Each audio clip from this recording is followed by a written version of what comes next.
boa tarde. E eu acho que agora foi transmitido. Não, agora eu comecei a gravar. Ah, tá. Eu Eu dou achei que tinha se notícias para transmitido. conseguir colocar. Boa tarde, olá pessoal. Eu me chamo Jordana Silveira, eu sou psicóloga formada pela UF Campus dos Goitacazes. Eu quero agradecer a presença de todos vocês aqui conosco no evento.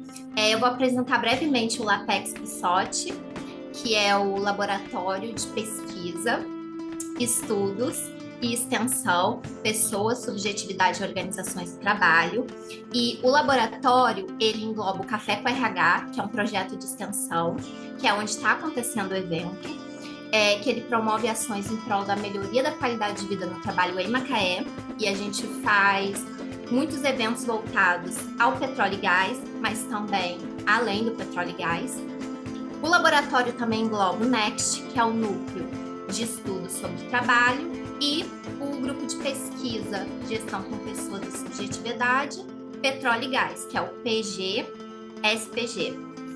E o laboratório ele visa promover um olhar mais crítico e reflexivo sobre o mundo do trabalho, inclusive, né, sobre o petróleo e gás. As nossas atividades são sempre gratuitas. No momento, a maioria está sendo em formato remoto. E temos também livros que o formato de e-book são gratuitos. Então, no chat, a gente vai colocar os links das nossas redes sociais, que vocês vão conseguir, além de conhecer os nossos trabalhos, ter acesso aos nossos livros em formato digital. O nosso evento hoje ele tem como foco o desafio do RH na promoção da qualidade de vida na área de petróleo e gás frente à transição digital. Apesar da gente ter um pequeno problema aqui com tecnologias, mas a gente vai conversar um pouco sobre isso. Eu agradeço a presença do Gustavo Katsuo. Eu não sei se eu pronunciei seu nome corretamente, então desculpe. Ele vai nos ajudar a refletir sobre a temática. Ele é formado em administração pela Universidade Federal do Espírito Santo e é pós-graduado em Business Partner pela USP-Exalc e atualmente ele é gerente de RH Business Partner da Petrobras. Então, obrigada novamente pela presença e por a gente poder, né, tirar esse momento para conversar e dialogar aqui. A palestra, né, a conversa que ele vai abordar, você tem mais ou menos de 20 a 30 minutos, e depois disso a gente vai abrir para as pessoas que estão assistindo. E aí vocês podem colocar no chat as suas perguntas, ou quando a gente abrir para perguntas e diálogo, vocês podem levantar a mão caso alguém queira falar por áudio. E eu vou apresentar brevemente a nossa equipe. A gente tem a Isabela, que é a nossa coordenadora, eu, Jordana, temos o Patrick, que ele é bolsista de extensão, e a Karine, que ela também faz parte do Café com RH.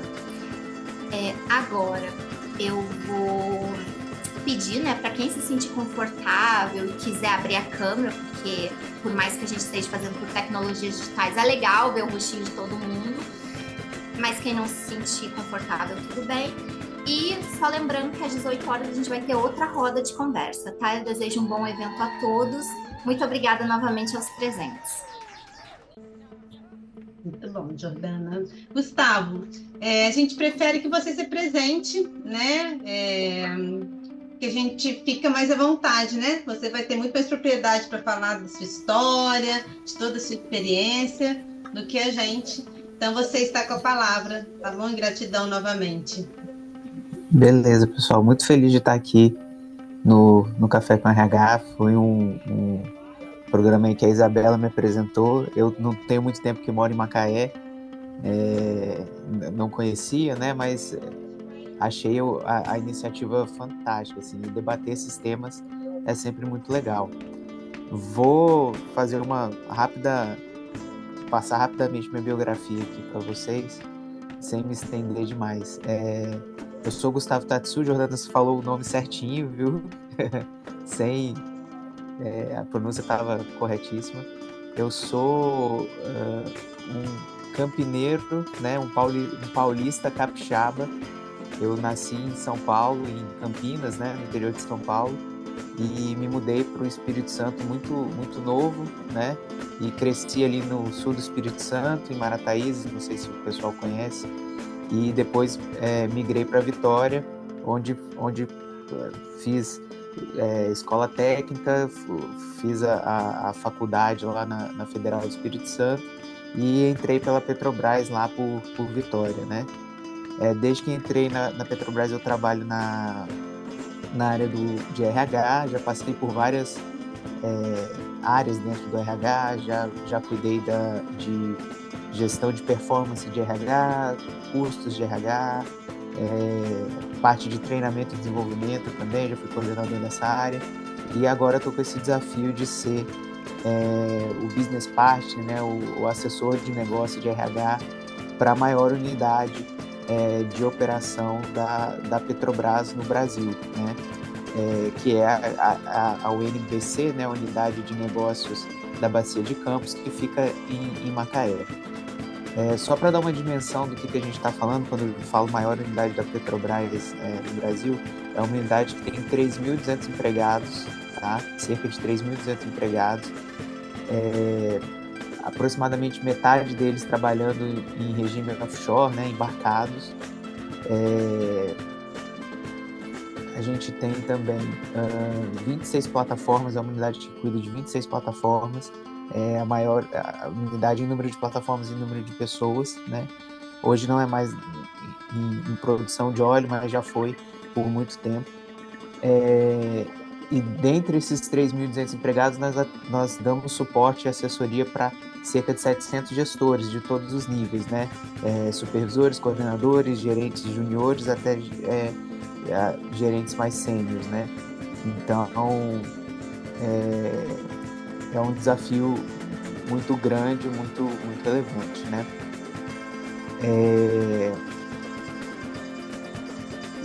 E a gente tem enfrentado, assim, aí já partindo um pouco pro tema aqui, falar um pouco os desafios e tal que a gente tem com relação à promoção de qualidade de vida no trabalho, frente a esse turbilhão de coisas que a gente está vivendo e que foi muito acelerado, pelo menos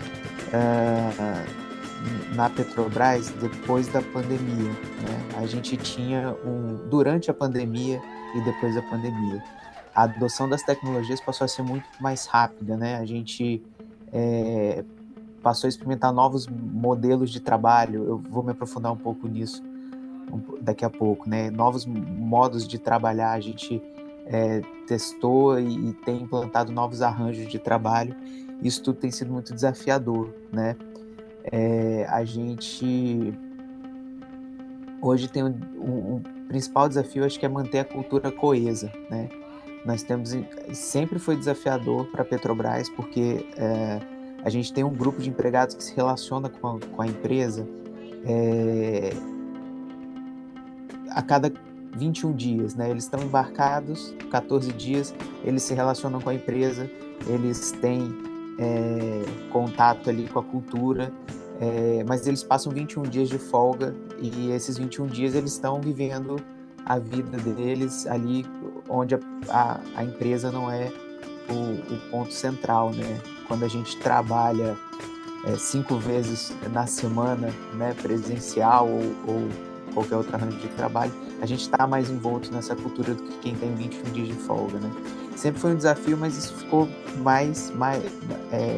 desafio se tornou maior no pós-pandemia, quando todo mundo passou a ter um modelo de trabalho híbrido, né? A gente tem os empregados da Petrobras, eles fazem 2 dias presenciais e 3 dias de home office, né? Na maioria dos casos.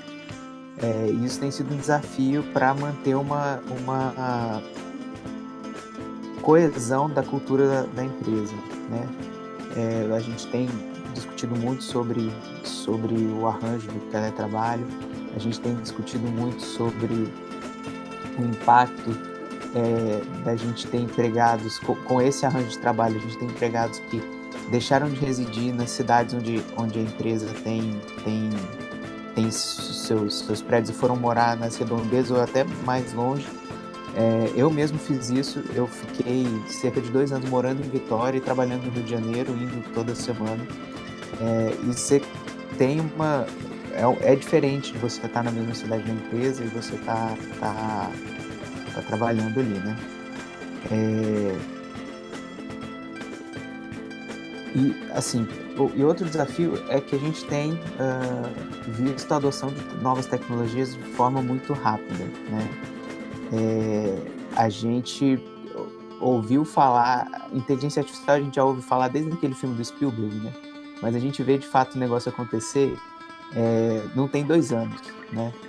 Que falaram do ChatGPT a primeira vez, acho que foi ano passado, talvez, se não muito em 2022, né? E a adoção já está numa escala assim, muito grande.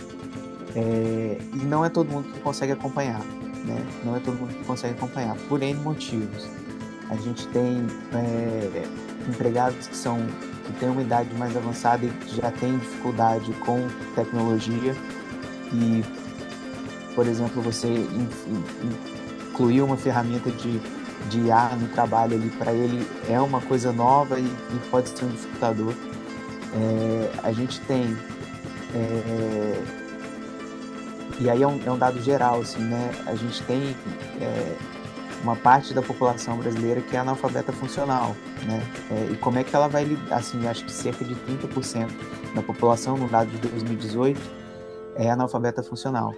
E como você insere uma ferramenta que basicamente ela te dá respostas textuais para as coisas, né? Ela ajuda muito, mas são respostas textuais. Como é que você insere essas pessoas que sabem ler e escrever, mas não conseguem interpretar de maneira adequada aquilo que tá colocado, né? É um desafio muito grande. E a tecnologia, ela não espera, né? A partir do momento... ela não espera. Isso vem sendo adotado, quem consegue pegar, consegue se apropriar daquela nova tecnologia, ele sai na frente, e quem não consegue vai ficando para trás, né? E isso isso é um problema, porque as pessoas, principalmente numa empresa como a Petrobras, onde existe uma estabilidade de fato, né? Não de direito, porque é CLT, então, por regra, a gente pode ser... tem a figura da demissão e tudo mais, não é como um estatutário, né? Nós somos seletistas, né? Mas tem de fato uma estabilidade. Então a gente tem empregados que estão sentindo muito essa coisa do trabalho híbrido, de novas tecnologias a todo momento, porque eles não conseguem se adaptar, né? A gente tem operadores que estão há muito tempo já nesse trabalho, entraram lá na década de 80, na década de 90, onde as tecnologias empregadas no processo produtivo eram outras, onde as tecnologias empregadas no escritório eram outras, e hoje eles se sentem tolhidos, né? Assim, eles sentem medo dessa tecnologia. Você conversa com eles, eles têm esse receio, tem uma coisa assim, pô, não me dou com computadores, eu não sei mexer e tal. E é um desafio para a gente também, dentro do modelo de atendimento do RH que a gente adota, porque a grande parte do atendimento aos empregados, né, de tirar dúvida, de esclarecer questões sobre contra-cheque, essas coisas rotineiras ali, quase um DP, né, que você tem ali para os empregados, é feito basicamente online, né? E esses empregados mais velhos, eles têm muita dificuldade com isso, com lidar com o que seria um call center, né, de RH.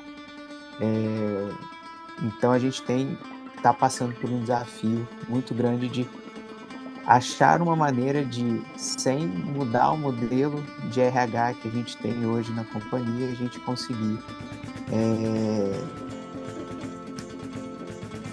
conseguir dar conta dessa diversidade de público que a gente tem, ao mesmo tempo que a gente tem empregados novos que estão chegando agora, geração Z, que nasceram com o celular na mão e sabem fazer tudo isso.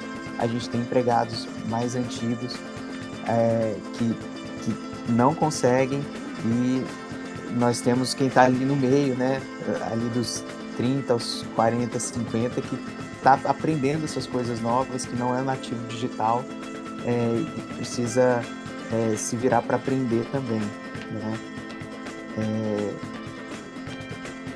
Uma outra coisa que tem se apresentado como uma realidade de automação de processos, né? E aí falando um pouco da realidade do mercado de óleo e gás, isso acaba pensando no mundo do emprego, né?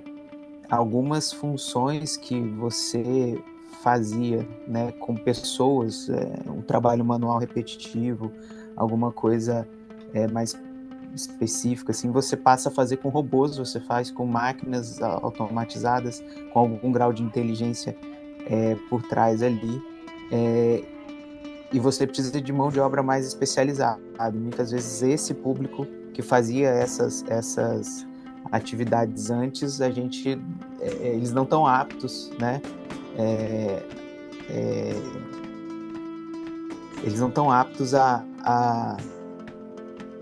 se especializarem, né? Falta aí uma escolaridade e tudo mais, né? Tem essa dificuldade. Então é uma coisa que a gente tem pensado, tem lançado programas para fomentar, né? Que esse público se desenvolva, que faça cursos, que se especialize, né? Porque é uma parte da população que tende a ficar ociosa, né? Ou partir para sobreemprego, o que é um problema, né? E ao mesmo tempo a gente tem uma deficiência, uma carência de mão de obra especializada muito grande, né? Principalmente na região aqui de Macaé, a gente vê isso, né? A gente tem muita demanda de vaga, mas às vezes faltam profissionais qualificados. E tem gente para isso, mas é porque as tecnologias evoluíram a um ponto onde não basta o cara, a pessoa, né, saber fazer o básico ali. Ela vai ter que saber mexer numa interface digital, num painel de controle, em algo mais complexo. E isso acaba limitando as oportunidades de algumas pessoas.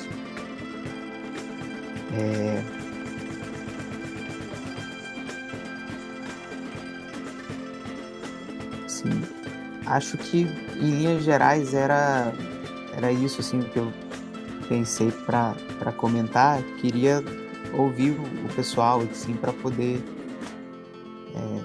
trocar uma ideia agora.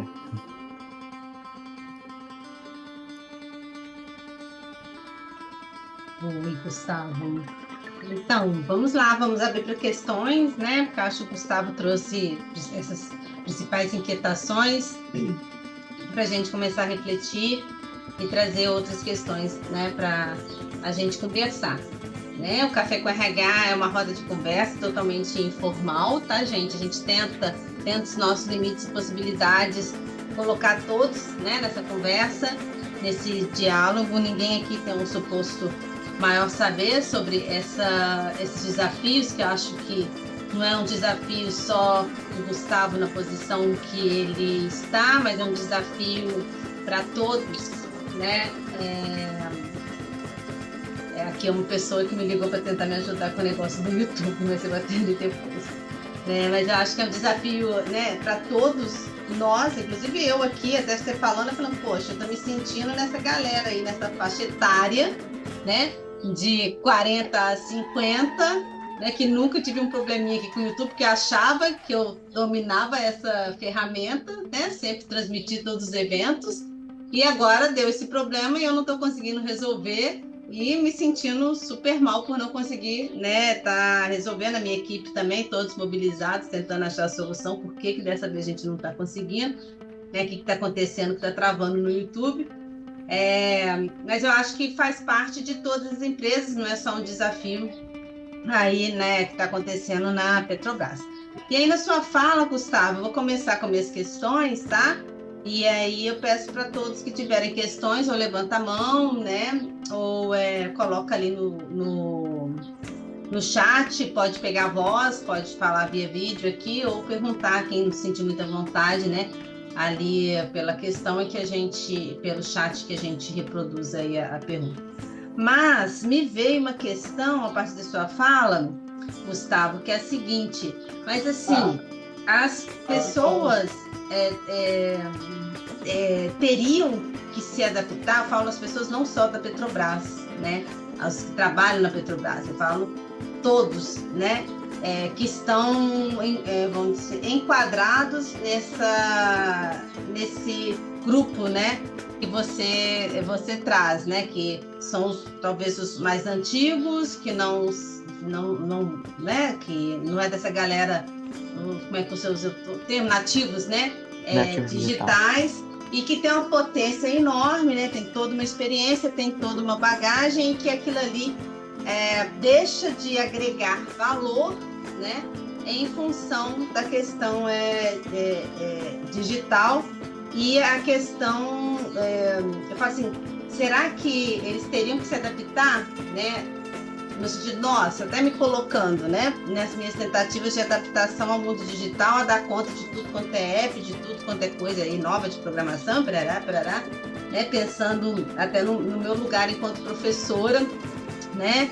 Que entrou, né, funcionária pública, que entrou com alguns requisitos e que em nenhum momento no concurso foi colocado para mim, né? Você, em algum momento da sua vida, vai ter que dominar 50 aplicativos, você vai ter que saber tudo sobre a inteligência artificial, ChatGPT, e agora, né, claro, a UF está fornecendo vários cursos para nós, né, gratuitos, é claro, para nós docentes, para a gente se adequar, e a gente vai tentando se adequar dentro dos nossos limites e possibilidades. Então, me veio a questão, mas assim, eu tenho que me adaptar, né?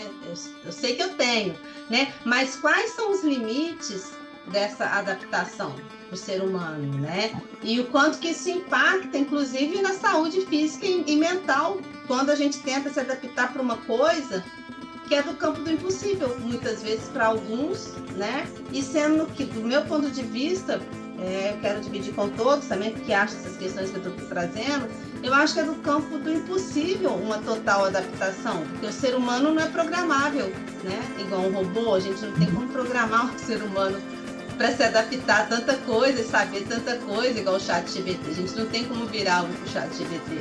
Então, até que ponto estão os limites dessa adaptação?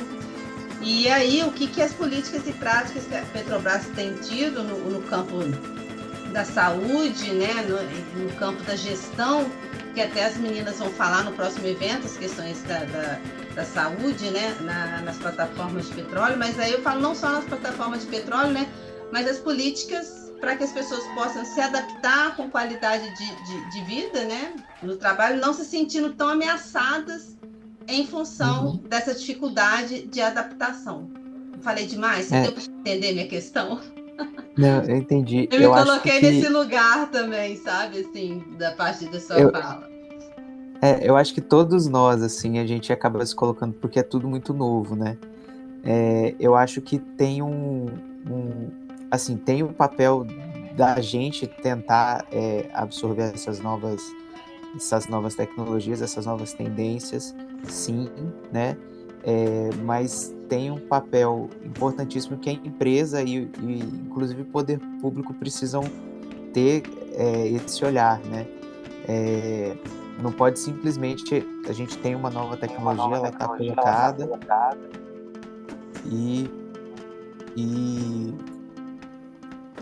e a empresa adota e não tem todo um cuidado, uma preparação ali com as pessoas para essa adoção, né? Eu acho que o exemplo que você citou da UF está dando cursos e tal para os professores, para eles aprenderem a mexer na ferramenta, é o caminho, sabe? É o que a gente tem visto e tem feito na Petrobras, assim. A gente tem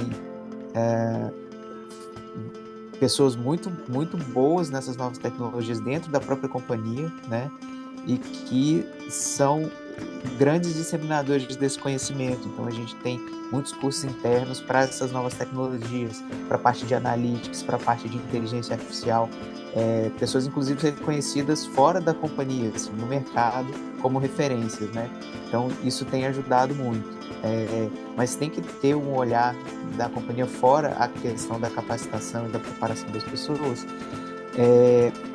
A gente tem que ter a ciência, as companhias têm que ter a ciência de que nós vamos passar por um período de transição onde o analógico e o digital vão conviver, né?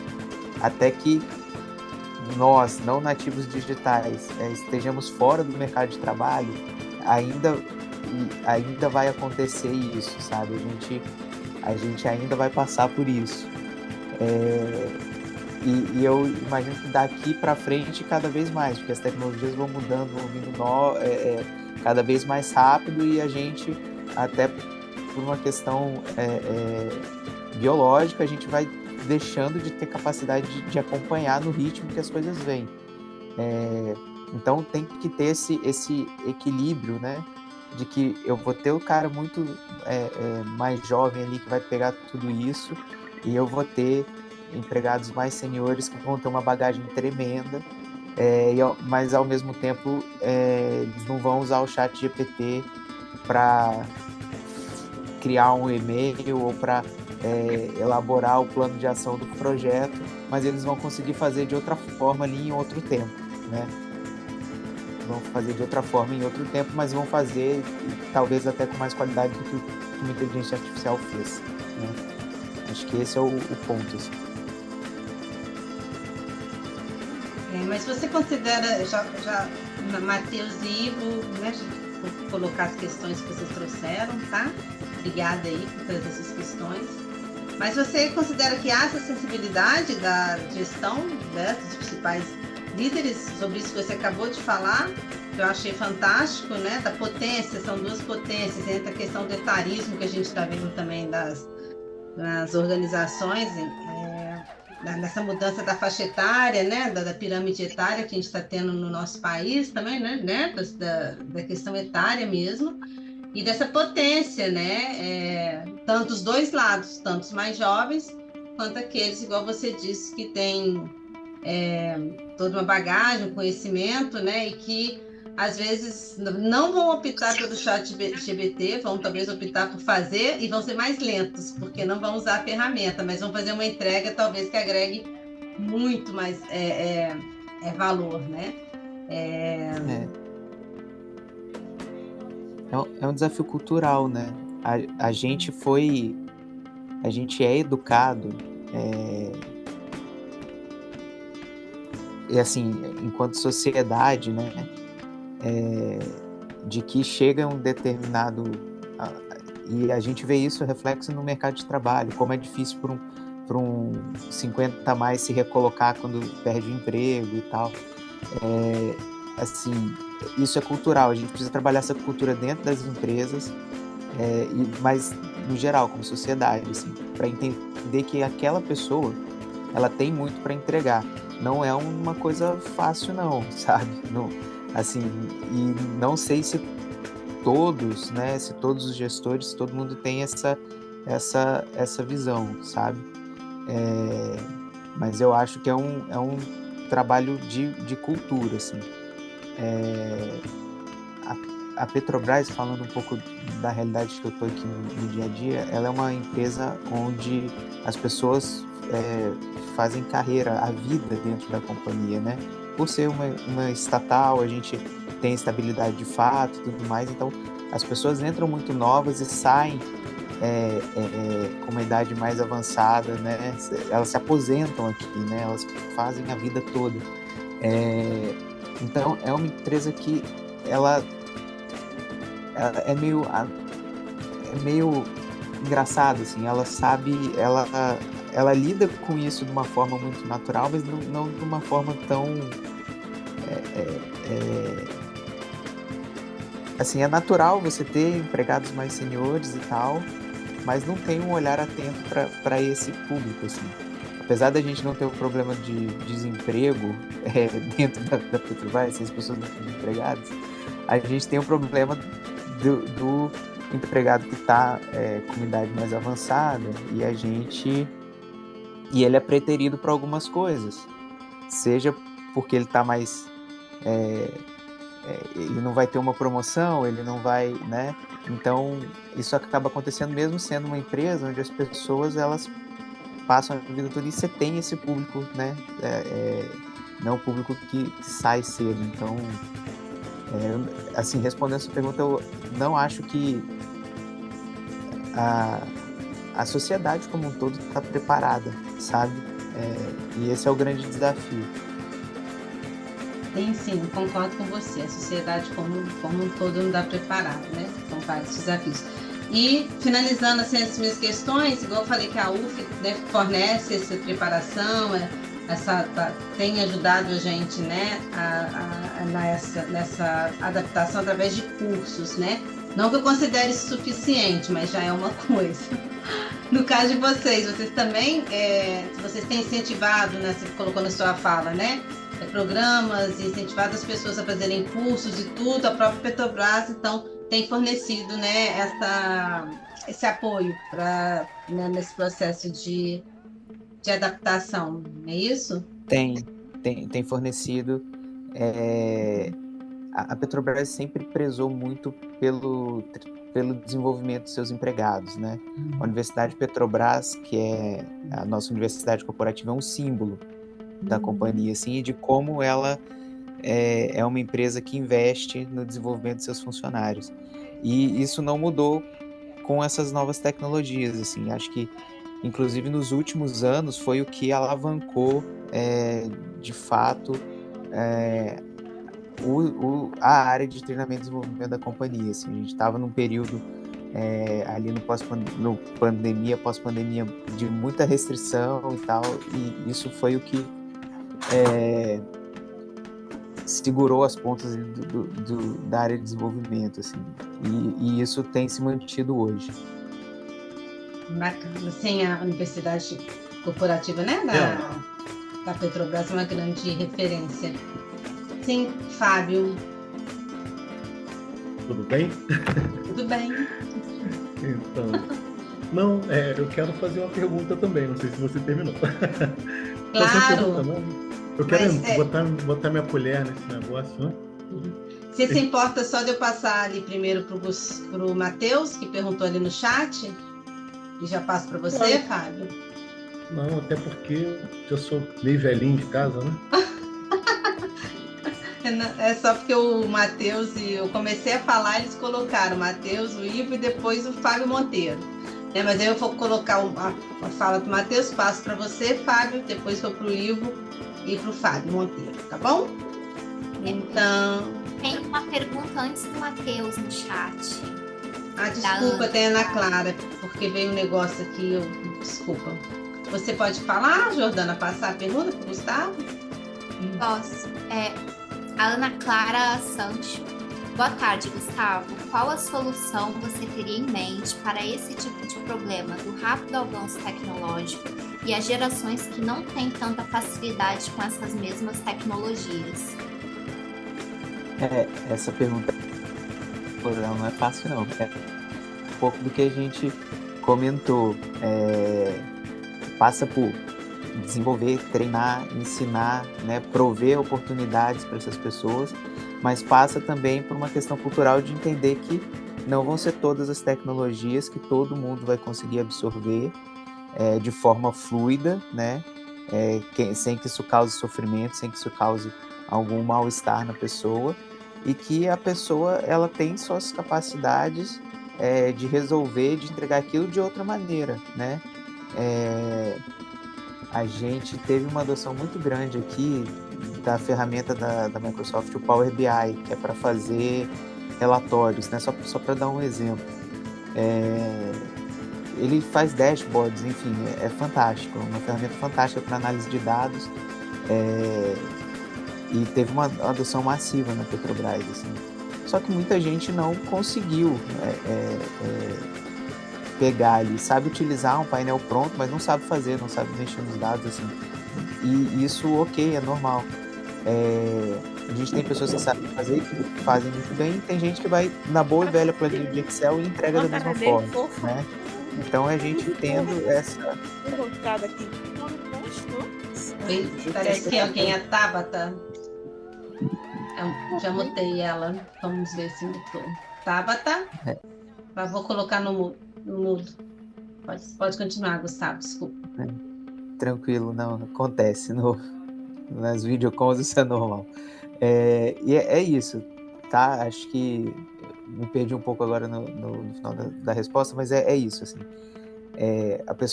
A gente tem que trabalhar no cultural de que, assim, não vai ser todo mundo que vai absorver, mas eles vão ter e tem capacidades para poder entregar em outro tempo, mas vão entregar. E a gente precisa investir no desenvolvimento dessas ferramentas, né? Prover formas das pessoas se desenvolverem nisso. Agora com você, Fábio.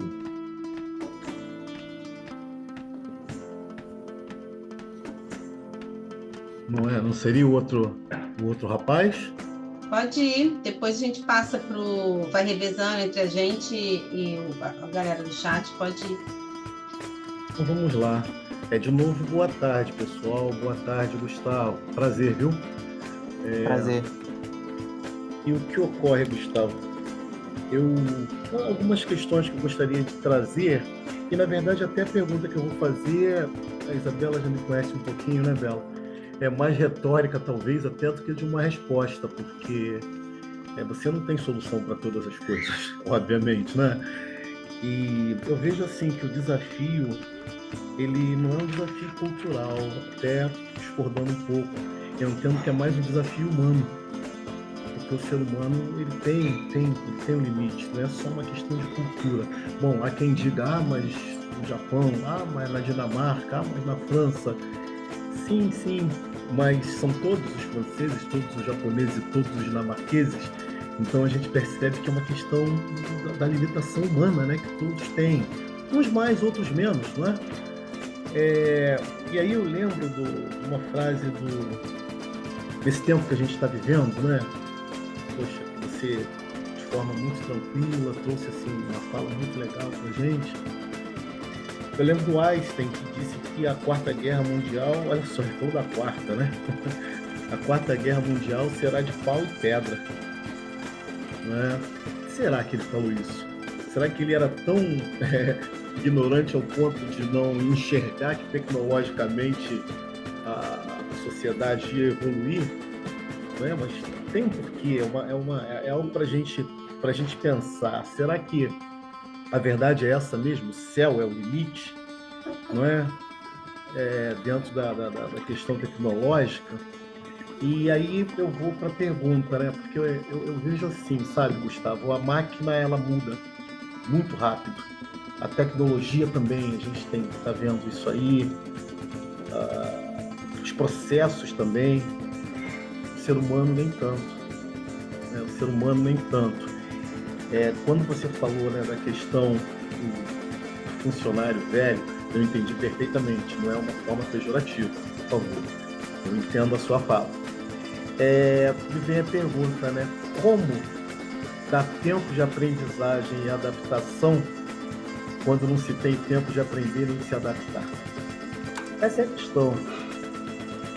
A gente tem que aprender e se adaptar, mas só que a gente não tem tempo nem de aprender, porque quando você aprende um, já tem o segundo. Quando aprende o segundo, já tem o terceiro. Quando aprende o terceiro, já tem o quarto e o quinto, porque já foi mais rápido, né? A terceira leva, e assim vai. E a gente fica. E aqueles mais novos, como você bem falou, que nascem com a tecnologia, a coisa já funciona, porque faz parte do habitat. Mais uma vez, não é a cultura, é a cognição, não é? E aí a gente fala, né? Chat GPT, eu estava só lembrando aqui de alguns. GPT, é o Gemini, é o Copilot, Gama. Olha quantas inteligências artificiais nós temos aí. E olha que loucura que é. Então, a pergunta que eu faço, por favor, se sinta assim, bem à vontade mesmo, né? Só de refletir, não há necessidade de resposta, né? Como dá tempo de aprendizagem e adaptação quando não se tem tempo de aprender e nem de se adaptar?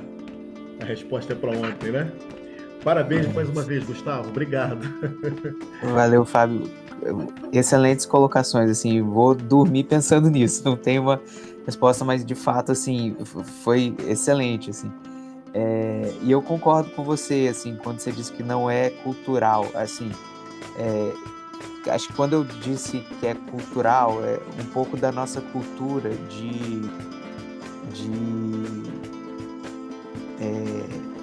cara, não entendam mal o que eu vou dizer, eu sei que não é, mas da gente descartar os mais velhos em algum momento, sabe?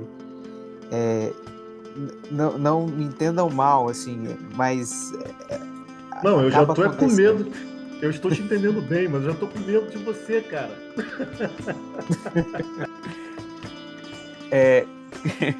Quando eu falei o desafio cultural, é nesse sentido, assim, a gente não valoriza a experiência da forma que ela deveria ser valorizada. Acho que, assim, falando a forma correta do que eu quero dizer é isso, a gente não valoriza a experiência adquirida pelas pessoas da forma que essa experiência deveria ser valorizada. E isso é mais verdade ainda no mercado de trabalho, né? Isso acontece no nosso cotidiano, mas acontece com muito mais frieza no mercado de trabalho, né? Mas eu concordo plenamente quando você diz que a questão é humana, sabe? A gente vai... é cognitiva, né? É isso, assim. E a gente tem que entender isso para passar a valorizar o que de fato importa, né, que é a experiência, que eu acho que é assim, fundamental, sabe? Já passou por muita coisa, já sabe muita coisa, já viu muita coisa, e a gente não pode descartar isso, é mais nesse sentido, sabe? Sim, né, Gustavo? É um grande desafio, e a partir da fala do Fábio, né, que ratificou meio que eu trouxe nessa nossa capacidade de adaptação, que eu questionei ainda mais sem tempo mesmo, né, porque muitas vezes as políticas, os programas organizacionais, as empresas oferecem treinamento, mas você tem que fazer fora do horário ainda de trabalho, né? E aí, cadê o tempo, né, também nesse sentido? Apesar que eu imagino que o Petrobras é dentro do horário, não sei dizer, né? No nosso caso, da UFE, né, e tal. E as consequências que a gente está vendo, eu lembro desde a graduação, quando o discurso vinha que a tecnologia vem para nos salvar, para nos dar mais qualidade de vida, para a gente sair do operacional e a gente ter mais tempo para pensar, refletir e ter mais tempo para autocuidado, para trabalhar menos. A gente tem visto, né, que tem vindo muito mais para acelerar a nossa vida, né, e piorar isso é a percepção minha, né, a nossa qualidade de vida no trabalho e na qualidade de vida como um todo. Se a gente, ainda mais os mais jovens, se eles não souberem, essa galera nativa digital, dizer não para as máquinas, né? O índice de síndrome de burnout, né? Tanto na nossa idade, mas também nos mais novos, que na minha época não existia isso, né? Na minha idade, né? Assim, essa exaustão que os mais novos estão tendo é surreal, é uma preocupação muito grande para nós da área da saúde, né? Especialmente, né? E as consequências, eu vejo os nossos alunos, né, na UF, a quantidade sendo afastado por burnout, né, com problemas de burnout e as consequências que a gente tem sociais, humanas, organizacionais e até previdenciárias, né, para esse caos. Então, não sei se só é a tecnologia, é a transição digital, isso já estava previsto, né, isso antes da pandemia, dos transtornos mentais estarem lá no topo, né, como nos motivos de aposentadoria, né, de afastamento no trabalho, né, aposentadoria precoce, digo eu. E aí veio com a pandemia e parece ser acelerado por essa questão da inclusão digital. Então, os cuidados, né, que acho que do campo da gestão, né, pensar os principais gestores, né, aqueles que estão lá no topo, ou quem está implantando essas políticas como uma forma de redução de custos, né, de estar colocando os robôs, o digital, que tem que colocar, não tem como, a gente tem que usar a tecnologia, mas esse cuidado né, em função das perdas significativas intangíveis, né, que pode ter em função do adoecimento, do processo de adoecimento, nessa tentativa de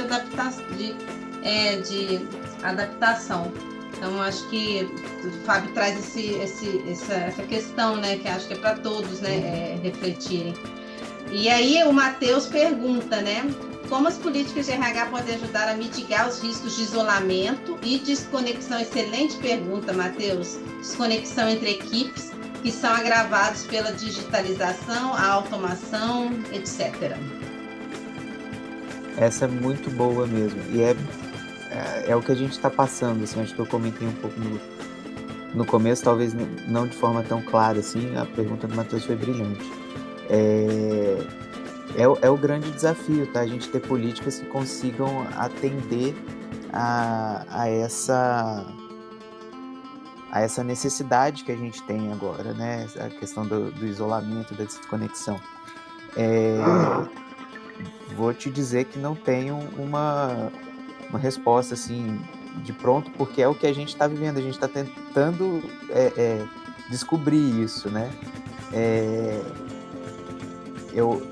Eu vejo assim, é muito tentativa e erro, sabe? Porque a gente não...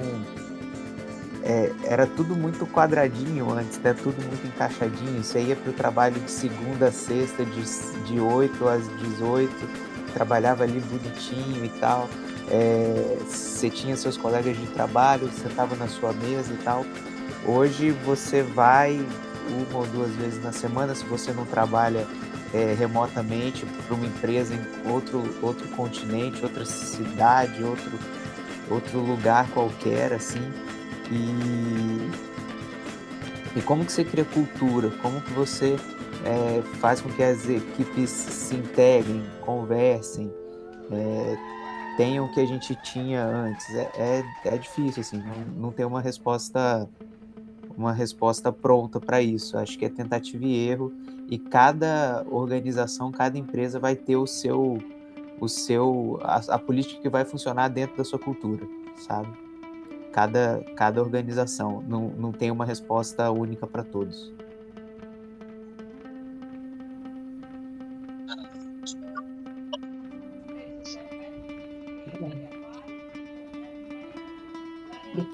Realmente, eu estava pensando aqui, né? Desculpa, tá? Que a pessoa que estava tentando resolver a questão do YouTube, por isso que eu saí um pouquinho. Esse é um grande desafio mesmo, né? E que a galera que está em home office, é o que você falou no início, da cultura, né? E eu acho que é essa questão, ao mesmo tempo que a galera quer trabalhar em home office, a galera sente falta do presencial, de estar conectado, esse sentimento de pertencimento, esse sentimento de fazer parte da empresa, de fato, né, o afeto, acho que está na presença. Eu gosto muito da presença também. O Café com RH ficou totalmente digital depois da pandemia, porque a gente começou com os eventos online, era presencial em função da pandemia. E aí agora tem gente do Brasil inteiro, né, nos nossos eventos não está só a galera de Macaé, e a gente não queria perder essa galera, mas eu sinto falta do presencial, e a gente não tem tecnologia suficiente, não tem internet na UF para a gente poder fazer os eventos híbridos, né, com a galera presencial e a galera online, né, que são os desafios aí também de como cobrar da galera se adaptar também ao digital, se nem internet a maioria da população brasileira tem, né? Lógico que a galera que trabalha na Petrobras, eu imagino que tenha, mas são desafios que a gente vê sociais, governamentais, políticos, que é algo muito maior, né? De exigir das pessoas se adaptarem a isso, e não tem internet, né? É surreal, é desesperador. E isso como falar que a gente trabalha em equipe, a gente tem uma equipe forte, né, sendo os programas de desenvolvimento de equipe de forma online, como fazer de uma forma que realmente tem essa integração. A gente sabe que é possível, a gente sabe que é possível ter equipes totalmente virtuais, né, mas são aí realmente, eu imagino que deve ser um dos maiores desafios, e principalmente para o trabalhador ter essa sensação de pertencimento, sabe, do coletivo. Eu acho que essa perda do coletivo de trabalho também se veio muito, né, em função desse processo de digitalização coletivo que é tão importante. Né? Posso passar para a próxima pergunta, Gustavo? Você quer fazer algum comentário, Fábio, a partir disso que eu trouxe? Posso passar para a pergunta do Ivo? Eu gostaria de fazer um comentário. Sim, porque Fábio. eu vejo a sua fala, vejo até que a pergunta do Gustavo, estou relendo aqui, ela tem muito a ver com aquela distopia vou voltar nele, viu, Isabela? Distopia do Bauman, onde ele diz que a gente, ao mesmo tempo que quer aparecer, né, que a gente quer visibilidade, a gente quer segurança. Das duas, uma. Ou você quer visibilidade ou você quer segurança. Não dá para ter as duas coisas. Se quer segurança, se esconde, não fica visível. Não é? E aí, o Gustavo, né, pergunta como as políticas de RH podem ajudar a mitigar os riscos de isolamento e desconexão entre equipes que são agravados pela digitalização e automação. Bom, isso é realidade, né? Digitalização e automação é realidade. Não tem mais como, não é? É como eu brinco sempre, né? É o projétil do revólver que já foi acionado. Puxou o gatilho, ele não volta mais. E é onde a gente vive. Agora, eu percebo, por outro lado, o seguinte também. O isolamento, às vezes, ele não está lá na equipe de trabalho, sabe? Ele está na gente e ele se reproduz na equipe de trabalho. Eu sento para conversar ali, eu, o Gustavo, a Isabela, a Jordana, que eu estou vendo aqui, e aí a gente senta lá pelas tantas, cada um está no seu celular fazendo alguma coisa. Ué, como que a gente está junto ali e está no celular? Eu entendo que, então, é só desligar o celular e acabar com a internet, que aí a gente consegue conversar. Eu preciso de uma medida enérgica dessa, porque se o celular estiver funcionando 100% e a internet estiver legal, eu já começo tendo que postar onde eu estou, o que eu estou comendo, com quem eu estou. E a partir daí os comentários vêm e eu preciso responder. Então esse isolamento, apesar de estar na companhia da Jordana, do Gustavo e da Bela, olha o isolamento que eu estou me proporcionando. Eu entendo o seguinte, que eu saio isolado de dentro de casa, vou para o meu trabalho isolado e lá encontro um lugar muito legal. Eu encontro um lugar muito legal que pode ser agravado pela digitalização, aí concordo 100% com o Gustavo, pode ser agravado pela automação, mas eu encontro esse ninho quentinho ali, mas a minha predisposição ao isolamento, quando eu peguei meu carro e saí, já tá legal, eu já estou aceitando isso.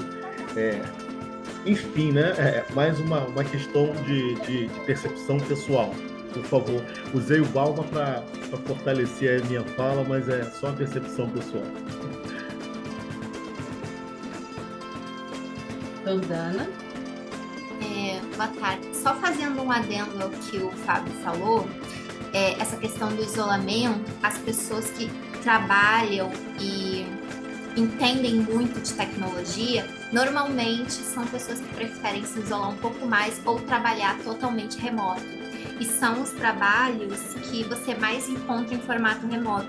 Então, tem também essa questão da própria personalidade e comportamento das pessoas. As pessoas que gostam muito de mexer com tecnologia falam muito das vezes que preferem mexer com máquinas do que com pessoas.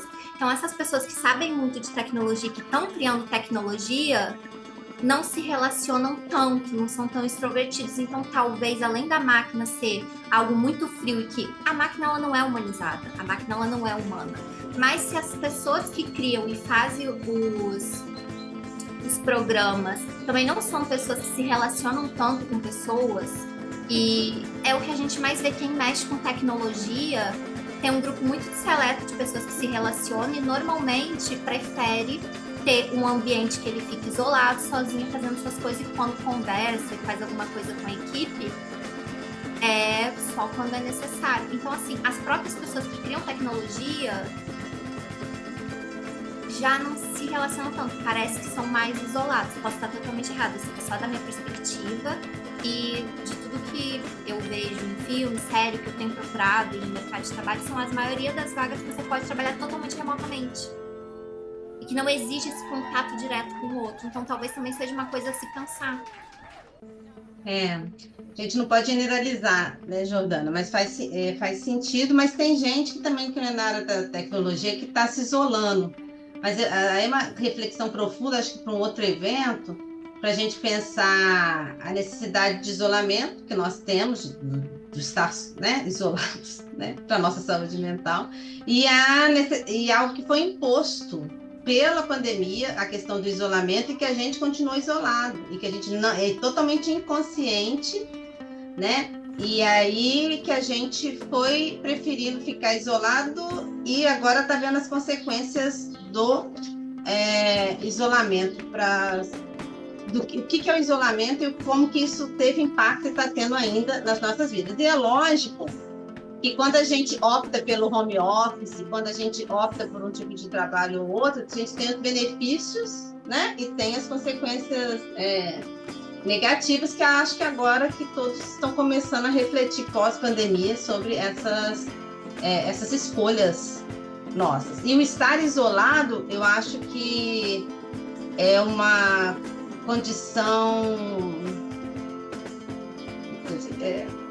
Há grupos de interesses que preferem que nós permanecemos isolados, porque a força do coletivo, quando as pessoas se unem, até para lutar pelos seus direitos, por reivindicações, movimentos sociais, é muito grande. Então, há uma tendência política, sei lá o que é, de um movimento que as pessoas permaneçam isoladas, que eu não vou conseguir aqui, né? Que muitos grupos ganham força quanto mais as pessoas estiverem isoladas, né? Para não reivindicar pelas suas questões, igual a própria questão da perda da força dos sindicatos. É muito interessante que as pessoas não estejam coletivamente fortes para, junto com o sindicato, correr atrás dos seus direitos. É melhor que elas estejam isoladas, correndo atrás dos seus direitos individualmente.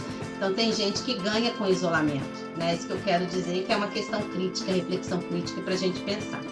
Agora, vamos lá no Ivo. Eu gostaria de entender... Desculpa, Gustavo, a gente falou, você queria comentar alguma coisa? Eu posso passar para a questão do Ivo? Não, pode passar. Eu gostaria de entender qual é a perspectiva do setor de RH, empresa, em relação ao fato de que, 2 pontos, à medida que a tecnologia avança com suas inúmeras funcionalidades e necessidade de saber e fazer mais, o quão importante a saúde mental e física do colaborador deve ser considerada. Aí, eu não gosto da palavra colaborador, porque até pelo que eu acabei de falar, acho uma modinha falar péssimo, e os RHs tudo fala colaborador, e deixa de tirar a força da palavra trabalhador, porque todos nós, mesmo quem está no campo da gestão, somos trabalhadores, né? Colaboradores é meio que uma feitiço, uma fantasia que se coloca na cabeça que a gente colabora, né? Mas nem sempre, né? A gente está... Mas vamos lá. Diga, Gustavo, a partir do que o Ivo trouxe. Assim, saúde mental e saúde física do trabalhador tem que ser a prioridade número 1 de qualquer empresa. Né? Esse cuidado com as pessoas, esse primar pela segurança física, que todo mundo venha trabalhar e volte bem para sua casa, né? Venha ou trabalhe de casa mesmo e fique bem, né? Eu acho que o cenário se mostra desafiador para a gente, principalmente com relação à saúde mental, né?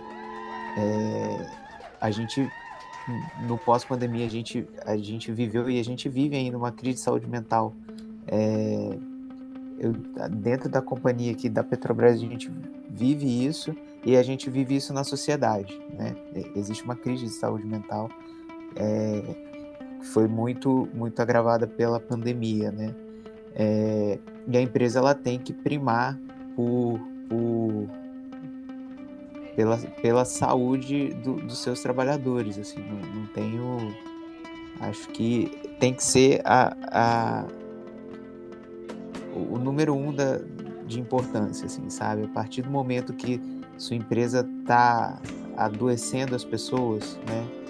Ou que as pessoas estão indo trabalhar e estão voltando machucadas, cara, tem alguma coisa muito errada, sabe? Nada justifica você ir trabalhar e você sofrer um assédio, ou você não se sentir bem naquele ambiente, porque existem fatores ali de cobrança, de múltiplas tarefas ali que, pô, sua mente não dá conta, você entra em uma crise de saúde mental, assim como não é admissível você, um trabalhador aí, um empregado de uma área mais operacional, sair para trabalhar e se machucar, né? Fisicamente, né? Prender uma mão, se queimar, tomar um choque, que são coisas que acontecem, né? A gente não quer, mas acontece numa área industrial, eventualmente acontece. Então, acho que tem que ser a prioridade número 0 de qualquer empresa, e se ela não tiver nesse caminho, estiver se desviando disso, ela tem que parar e tem que rever, porque não tá certo. Agora, Fábio Monteiro, né, pergunta: existe a questão da diferença de gerações que realmente traz disparidades? Quando estou acelerando, sabe, porque eu lembrei do seu horário, né, que a gente tem que terminar às 17h30, não é isso? Quanto ao uso da tecnologia. Senão eu perco meu ônibus aqui. Eu sei.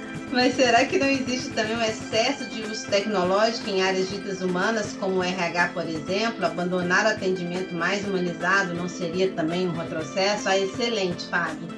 Gustavo, eu vejo como os nossos alunos têm reclamado disso, de ser atendido por robôs, de perder a confiança, que muitas vezes já não tinha confiança no RH, aí perde-se mais ainda a confiança em função desse distanciamento, de não estar lidando com outro humano.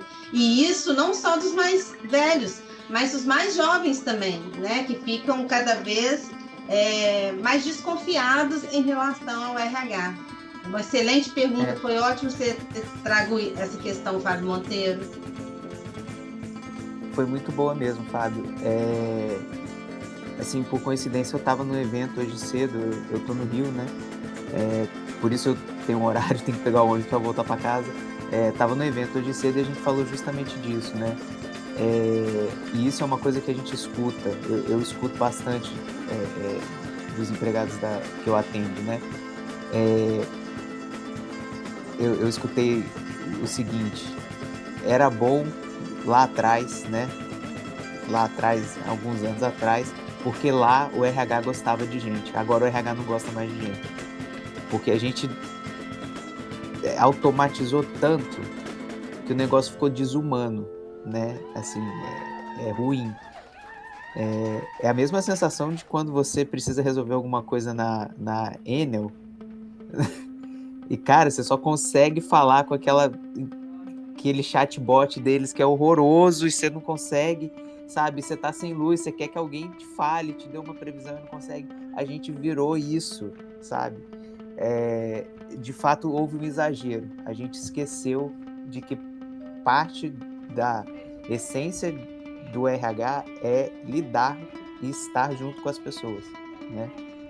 A gente se voltou demais para o estratégico, se voltou demais para atender o negócio e esqueceu das pessoas, né? Botou as pessoas para conversar com o call center.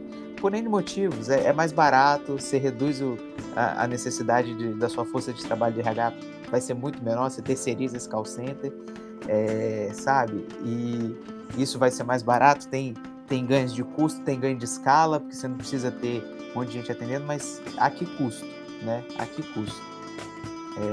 Você economizou alguns milhões ali, mas você tem empregados desconfiados, distantes da empresa, que não confiam nas informações que a empresa e o RH passam, né?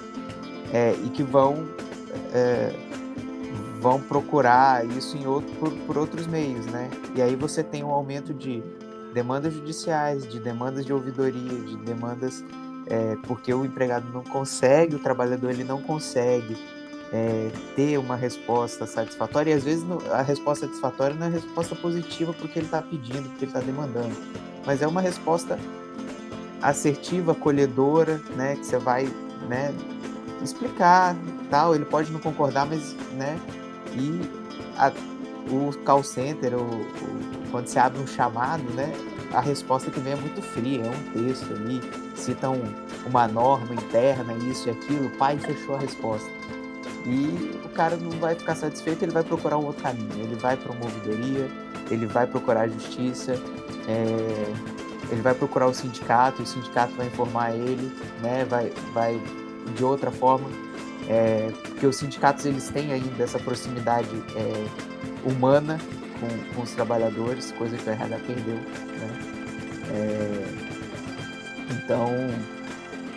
Então acho que a gente exagerou e a gente precisa voltar um pouco atrás. Para o RH voltar a gostar de gente. Eu falo alguns eventos, Gustavo, que o RH ficou recursos robóticos, RR, não é mais RH, né? E aí eu, assim, toda a minha experiência antes de consultoria, né, trabalhando com RH e tal, e depois professora, às vezes eu fico assim tão desapontada com os RHs que eu tenho até vergonha, sabe, de algumas situações, falando, cara, como que o RH pode ter ficado assim, sabe?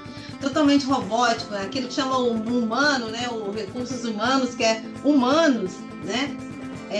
Agora na tentativa de transformar humanos em robôs, em robóticos, e é isso tudo que a gente está falando, né? As consequências dessa adaptação, né? Dessa dificuldade em adaptar, e todo mundo sai perdendo quando essa adaptação não é positiva, né? Eu acho que a empresa, o indivíduo, a sociedade, a previdência social como um adoecimento, que é o que a gente vai discutir um pouco também agora no próximo evento das 18. Espero que vocês possam, quem está aqui, tenha se inscrito também, que a gente vai falar um pouco dessas consequências para as questões da saúde, mas nem está relacionado tanto à tecnologia, né? Elas vão falar um pouco, no geral, da realidade das plataformas de petróleo. Acho que vou finalizando por aqui, preocupada com o ônibus do Gustavo. Gustavo, se quiser ir saindo, tudo bem. A gente fica aqui mais 10 minutinhos para piano, quem quiser ficar, né? E agradecer, Gustavo, de dar o último tempinho para você fazer outras colocações, outras questões, ou só se despedir, né? E muito obrigada, tá? Por você estar aqui. Espero que você esteja com a gente em outros momentos também, né? Que eu vejo que realmente está sendo um grande desafio, né, esse papel na sua carreira, nesse momento de muito aprendizado, né, e muitas contribuições que você tem aí para dar pela toda a sua potência para a Petrobras. Ah, beleza, legal, obrigado. Eu queria agradecer o convite, assim, adorei estar aqui, é ótimo conversar sobre isso, sai um pouco da caixa aqui, essas perguntas foram super, me deixaram muito instigado. O Fábio plantou um triplex na minha cabeça aqui, eu vou dormir pensando no que ele falou. Assim, gostei muito. Me chame mais vezes, viu? Gostei, quero estar aqui mais vezes, se vocês acharem que foi legal, tá? Agradeço muito e valeu. Foi muito bacana e, né, que você, enquanto RH, Business Partner, e toda a sua equipe se cuidem, né?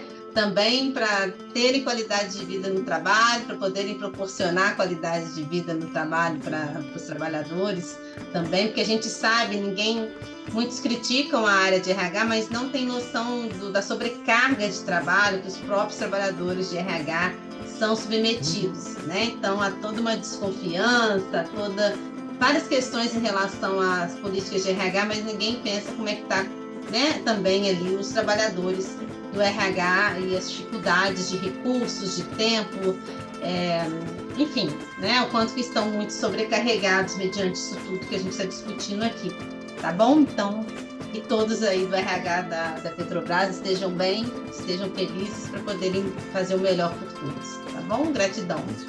Com certeza vai ser convidado outras vezes, tá bom? Tchau, tchau. Pode chamar, virei. Tchau, tchau, pessoal.